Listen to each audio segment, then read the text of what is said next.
पाया तो गीत गाया ही क्या, हृदय को छू नहीं पाया तो गीत गाया ही क्या, शरीर को पुष्ट नहीं किया तो खाना खाया ही क्या, शरीर को पुष्ट नहीं किया तो खाना खाया ही क्या। हम मानव है, मानवता के लिए कुछ करें साथियों, हम मानव है, मानवता के लिए कुछ करें साथियों, अन्यथा इस धरा पर जन्म पाया ही क्या, अन्यथा इस धरा पर जन्म पाया ही क्या। धर्म स्नेह भव्य आत्माओं, आप बहुत भाग्यशाली हैं जो लोग अपने नगर में विधान करा करके पूजन करते हैं, उन्हें सिर्फ 1000 गुना फल मिलता है, लेकिन किसी सिद्ध भूमि तीर्थ भूमि में आकर के भगवान की आराधना करते हैं, उसका करोड़ गुना फल हमें प्राप्त होता है। आज हर जगह नकल का युग चल रहा है, हर व्यक्ति नकल करना चाहता है।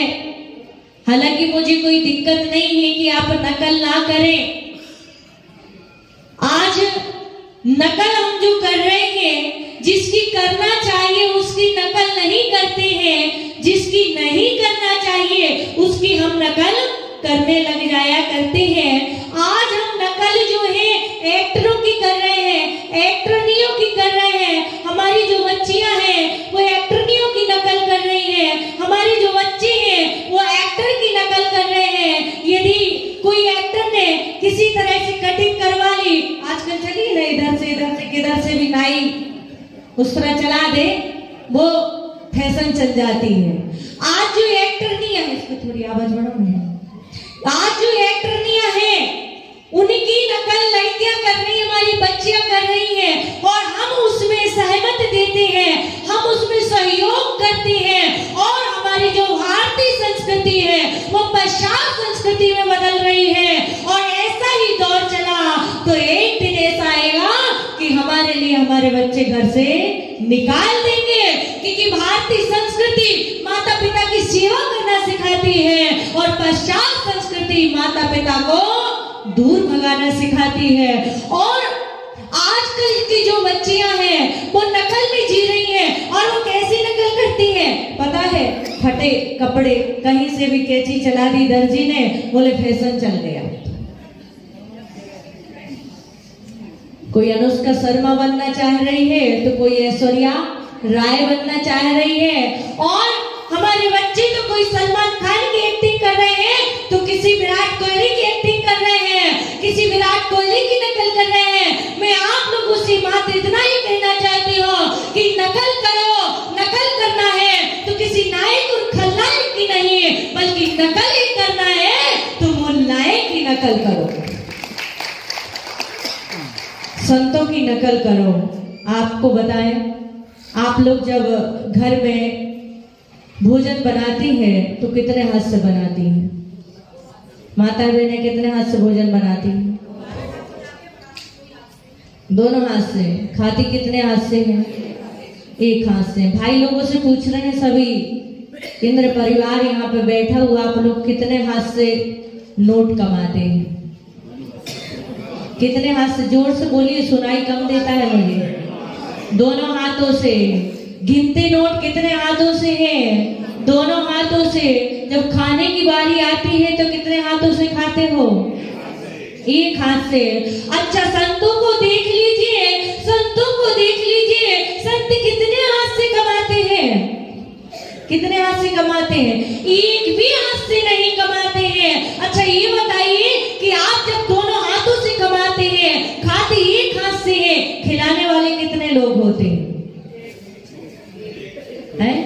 आप लोगों को तो आपकी बीवी खिला देती है या माँ खिला देती है, लेकिन माताएं बहनों को तो अपने हाथ से बनाना है, अपने हाथ से थाली परोसनी और अपने हाथों से खाना है। लेकिन जो संत होते हैं, संत जो होते हैं वो कितने हाथ से कमाते हैं? एक भी हाथ से कमाते नहीं है। खाने की बारी आती है तो दोनों हाथों से खाते हैं, और खिलाने वाले एक तो नहीं कई लोग होते हैं। किसकी नकल करना है? किसकी नकल करना है? संतों की नकल करोगे तो खिलाने वाले कमाने की जरूरत नहीं पड़ेगी। खाने की बारी आएगी तो दोनों हाथों से खाओगे। खिलाने वाले इतने लोग होंगे। और ये माताएं बहनें इतनी समझदार कहिए या इनके अंदर इतनी भक्ति होती है, कितना भी खिला दे, कितना भी पिला दे, लेकिन उसके बावजूद भी 1 घंटा आहार करने के बाद कहती है माता जी आपने तो कुछ लिया ही नहीं। ऐसे ही बोलती है, कुछ लिया ही नहीं। और आपके पति देव यदि 4 रोटी खाते हैं और 5 भी यदि उन्होंने मांग ली तो क्या हुआ? आज ज्यादा। ऐसा ही होता है ना? क्यों? किसकी नकल करनी है?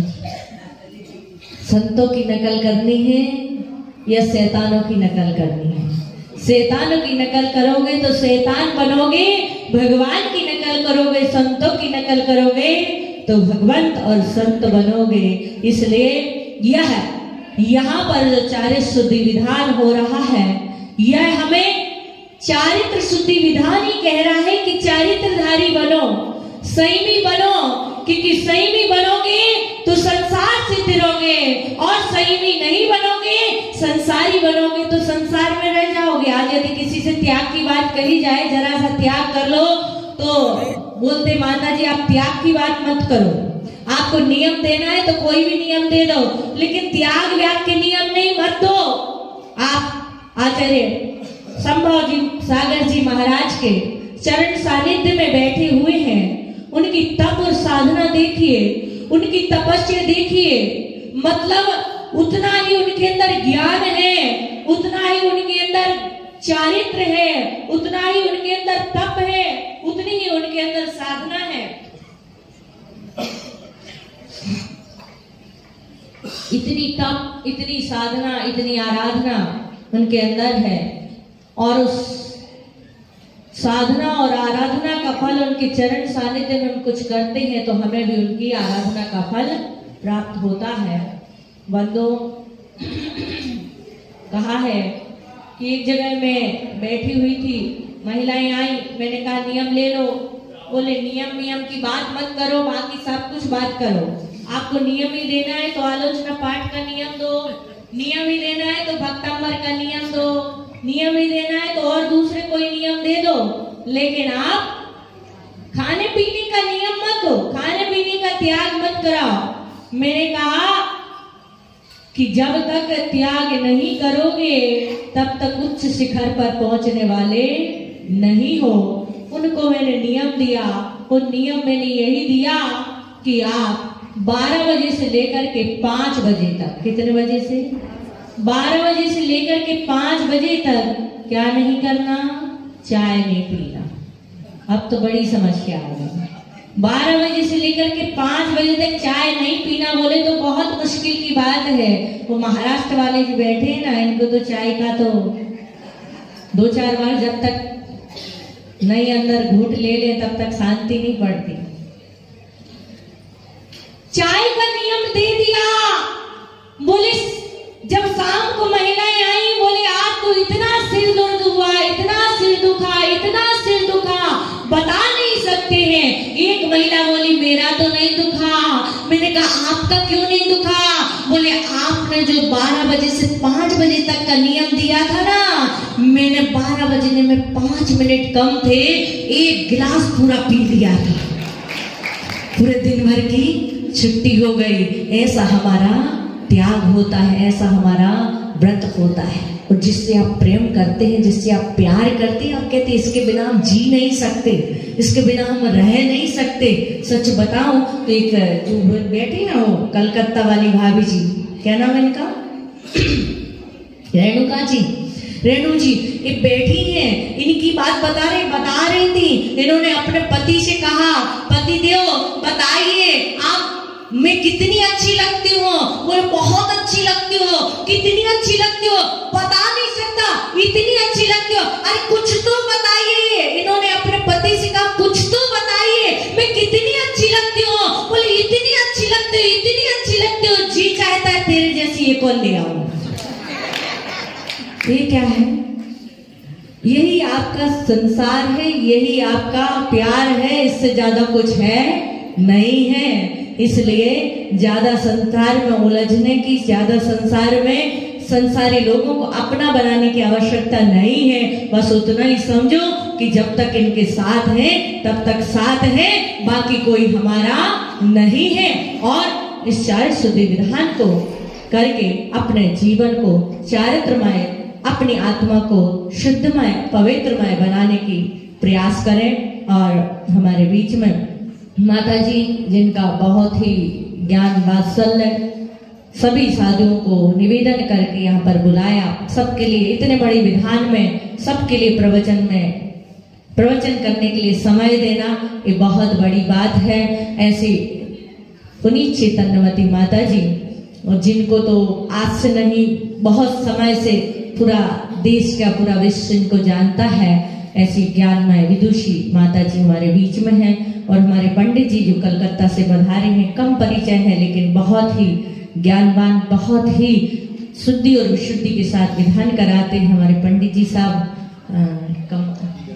टीकमचंद जी, जो भी मध्य प्रदेश से पधारे हैं, वो भी बहुत ही दिल्ली से, जिनका बहुत ही ज्ञान है।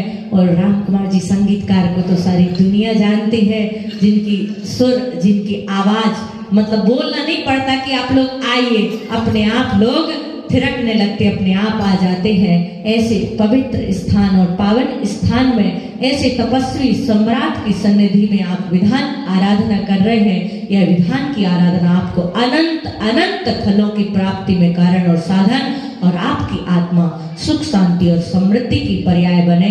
इसी शुभ भावना के साथ बोले भगवान महावीर स्वामी की जय। बहुत ही मानव प्रवचन सबके बीच में